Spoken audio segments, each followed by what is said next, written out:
everyone, welcome to this latest episode of the Movie Crusaders. My name is Sean Wasserkrug, and today we're reviewing one of the most anticipated films of 2021, MCU's The Eternals.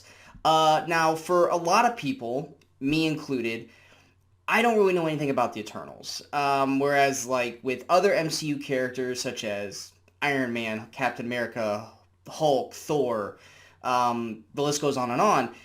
Some people have either a ton of knowledge about those characters or at least know of them by name and maybe not so much about their characters because of the comics. The Eternals themselves, a lot like the Guardians of the Galaxy, I had no prior knowledge of. I don't remember them being in comic books, even though I know there are comic books of the Eternals. And I didn't know them really at all. So this is literally, for me, the first time ever that I am kind of being introduced to these characters, much like it was for the Guardians of the Galaxy. Guardians of the Galaxy obviously was a very, very good introduction to those characters. They were funny. They made you care about those characters, whether it be by, the direction of, James Gunn or the cast. It did its job in making us want to see these characters and want to go into it. So with the Eternals, I was hoping the same thing, coming from it with director Chloe Zhao, who did Nomadland last year. Because with this cast, this is a great cast. You got Gemma Chan, you got Richard Madden and Kit Harington from Game of Thrones, you got Salma Hayek, Angelina Jolie, Kumail Nanjiani, who got in incredible shape for this role. You got Brian Tyree Henry, who I'm usually a big fan of. You got Leah McHugh, Lauren Ridloff, Barry Kukan, and I'm going to say this name right, Madonk Seok. I'm sure I butchered the hell out of that. I think he's going by Don Lee on the casting. But yeah, it's got a huge, huge cast. And with this director at the helm, it's very hard to feel that The Eternals is going to fail as a film for the MCU. Word of mouth for this film's been going around for a little bit. It's been kind of mixed along the way. One of the things I heard most about is that it's very, very dense. So going into this, I was kind of keeping my expectations not relatively low, but just like no expectations whatsoever. Just kind of go in bare bones and see exactly what I feel about the Eternals. Going into the actual film itself, one thing I will definitely say about this film is Chloe Zhao, as well as the cinematographers and everything, make this film look gorgeous. Every scene in the film, their usage of their powers, especially Gemma Chan's Circe, even the Deviants, they all look great. Everything visually is very appealing to the eye and makes you kind of in awe of certain of the scenes that you see in the film. The cast, I don't think anyone in the cast particularly did a bad job. I would say the standouts for me in the cast have to go to Kumail Nanjiani as Kingo, who is funny. He's Kumail Nanjiani. Y'all know what he's going to bring to the role. He's a lot of fun. He obviously brings the jokes. I'm very happy to see that he did a great job in this. Brian Tyree's Phastos, I think, was a very interesting character, a very likable character. I think Leah McHugh's Sprite is kind of the quirky, basically teenager of the bunch, even though she's obviously, they're all 7,000 years old. But she still acts like that teenage kind of quirky character, kind of like the little sister to everybody. Madonk Seok, or I guess Don Lee, because it says on IMDb he's going as Don Lee, as Gilgamesh.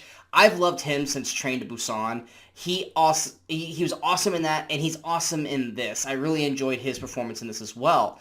It's the rest of the cast that I was just kind of on.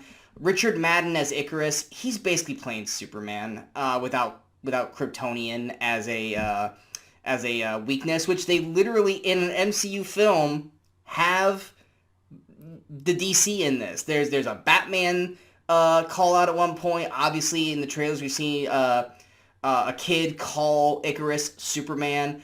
So at least in the MCU, the DC verse does exist, as well as Star Wars, which of course we know that from Spider-Man.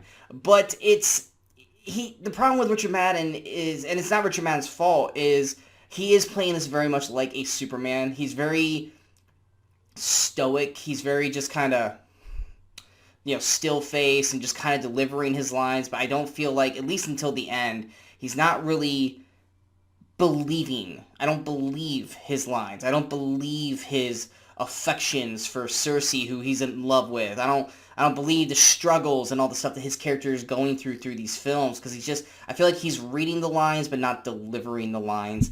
Angelina Jolie as Thena, um, it's tough because I love Angelina Jolie, but I feel like she's either it's one of those, she's either miscasted as Thena or she's misused as Thena. I feel like for the character that Thena was, we could have had anyone else play this role and not have it be Angelina Jolie, and I think we still would have gotten the same kind of outcome.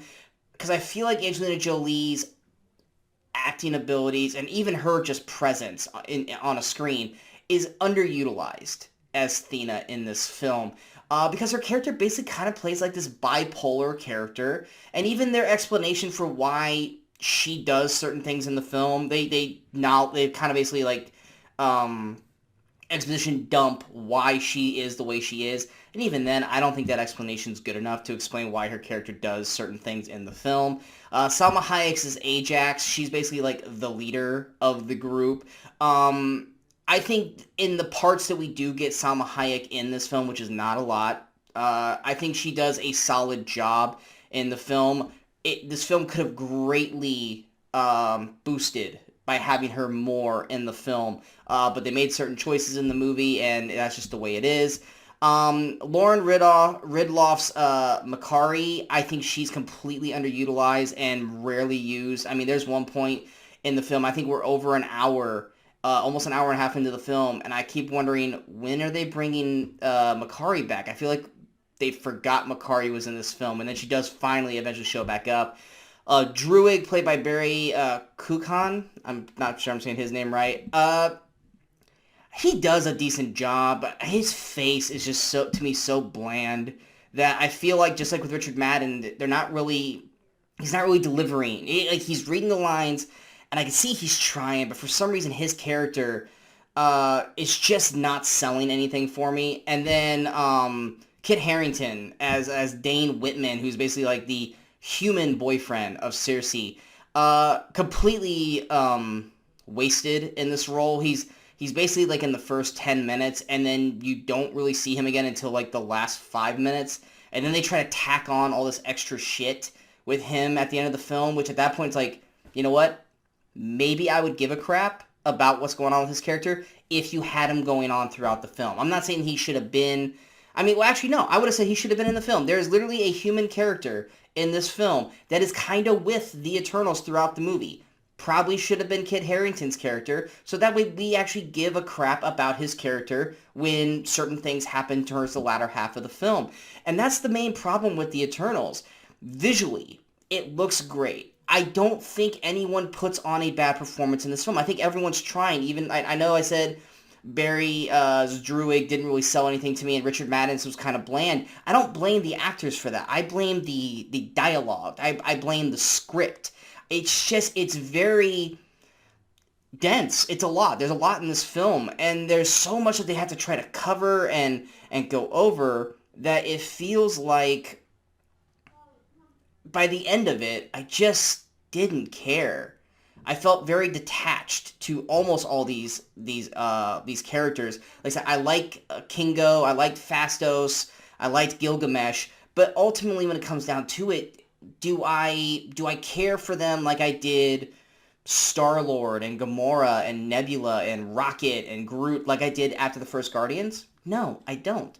And the main problem that you also fall in with this film is that they're too larger than life, because they're immortals, there's, and all this kind of stuff. And when they are kind of all working together and trying to come back together and go against these deviants, I think that's when the story or the movie is at its best, when it's kind of more of a smaller scale for the MCU. I think it works really well. But then halfway through the film, towards the start of the third act, it starts to go to more of a cosmic storyline. And it just starts to feel too big for the MCU, because you start to think, how are these characters eventually going to connect to the Avengers or other characters in the MCU?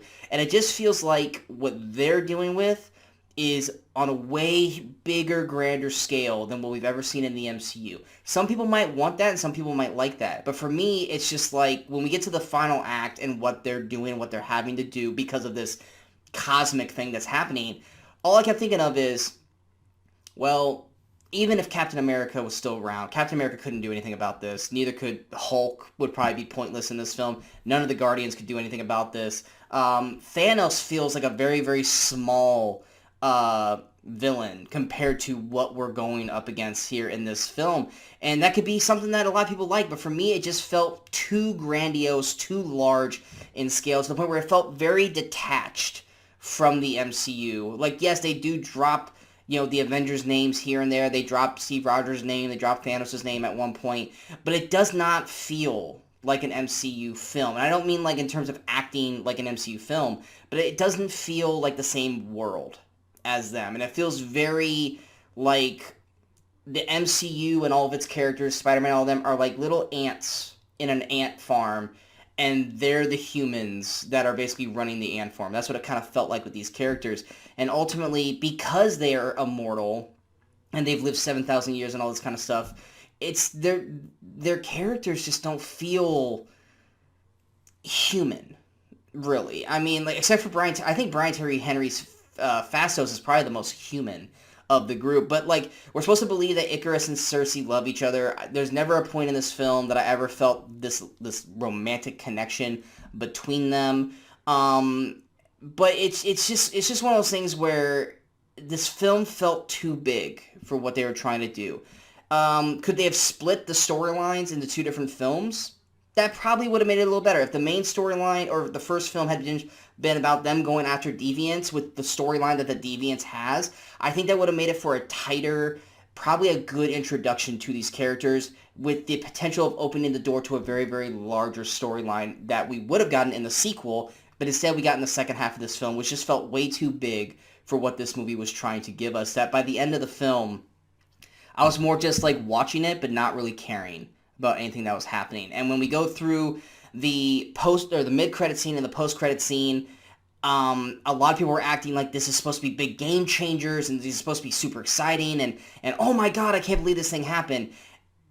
I didn't really care. I didn't. I watched the mid-credit scene and I saw who it was and I was just like, ugh. Okay. Not the character, but the actor portraying that character. I was just like, really? Like, we're going that route? Okay. And then we get the end credit scene, which it's like, once again, you could have established this character better for me to care about this character, and I just don't give a crap. And then, of course, at the very end of that, you see the Eternals will return, and my first thought that popped in my head when it says the Eternals will return was, do they have to? Because at the end of the day, as a film in itself, visually it looks great. The cast, I think, does a solid job. It's just an over-the-top, way too big for what it was trying to do kind of script. And the dialogue is just very dense to the point where I feel like the actors weren't really being able to give their full-on performances to deliver memorable characters. Even though I liked Kingo and Phastos and Gilgamesh, bottom line comes down to it, do I care to see any of these characters ever again in the MCU? Not really. Like, they were enjoyable in this film. But do I care, what's it going to be like when this character from the Eternals meets up with these characters in the MCU? And frankly, I just feel like they're not possible to do that. I can't see a Kingo and a Spider-Man or Kingo and Doctor Strange or any of these characters ever really kind of interacting with them. So it just feels very, very separated from the rest of the MCU, which might intrigue a lot of people. For me, not so much. So in terms of the Eternals, I see a good film in there, but I just did not feel an emotional connection to any of these characters. Like, and you say this like with Shang-Chi earlier in the year. He was a whole brand new character as well, that we had to be introduced to, and I didn't know anything about Shang-Chi. So, but they did a better job of making me care about Shang-Chi and care about the world around Shang-Chi and making me go that when by the end credits of Shang-Chi going, I want to see a sequel of Shang-Chi. With this, you got 10 lead characters. Some of them are completely wasted, or some of them are completely barely in the film.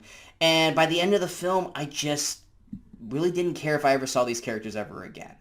So going to my overall thoughts, in terms of visualizations, The Eternals looks fantastic, and it looks great, and as a visual film, it is top-notch. In terms of the characters and the world building and everything, the words are there. Like, you can hear everything, and you can hear the whole world being built around them, but do I care about the world? Do I feel anything about this world building that I spent the last 2.5 hours watching? The answer is no, I don't. And to me, it just kind of feels like a failure in terms for the MCU. This is kind of like the Inhumans. It's not as bad as the Inhumans, I'm not saying that. But whereas they try to do it, the Inhumans, and no one liked it and no one cared, and then eventually everyone just pretended the Inhumans didn't exist. And I feel like the Eternals, if this keeps going as negative as a lot of people are going, the Eternals could be the next Inhumans, where we're eventually just going to pretend that this never really happened, and we're going to keep going with the status quo of the MCU, which I get it's probably going to upset a lot of people, but for me, I'm kind of okay with it. So going to my overall score, I'm going to give it a 62% because, like I said, visually, it's great. The cast, like I said, solid. It's just the script and dialogue just did not do anything for me. I think if they would have kept it with just the deviant storyline instead of going to this cosmic scale storyline in the second half of the film, it would have been a much tighter and probably a better delivered film than what we originally got. In terms of recommendations, if you're an MCU fan, you're obviously checking this out. If you're a fan of any of these actors and actresses, you're probably going to check it out.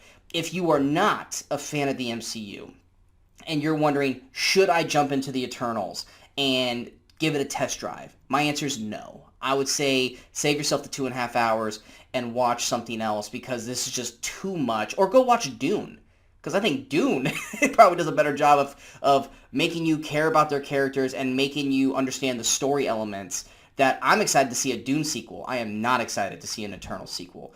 But bottom line, I hope you guys enjoyed this review. If you guys did, go ahead and hit that like, share, and subscribe button to the channel so you guys stay up to date with all the latest videos pop up on the Movie Crusaders. And of course, I'm going to follow us on all the social media outlets you see below.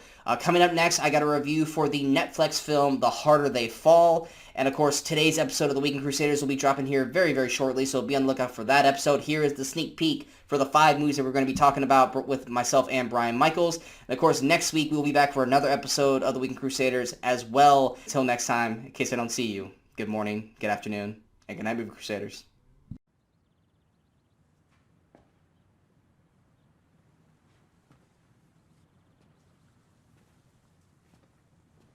You're still here.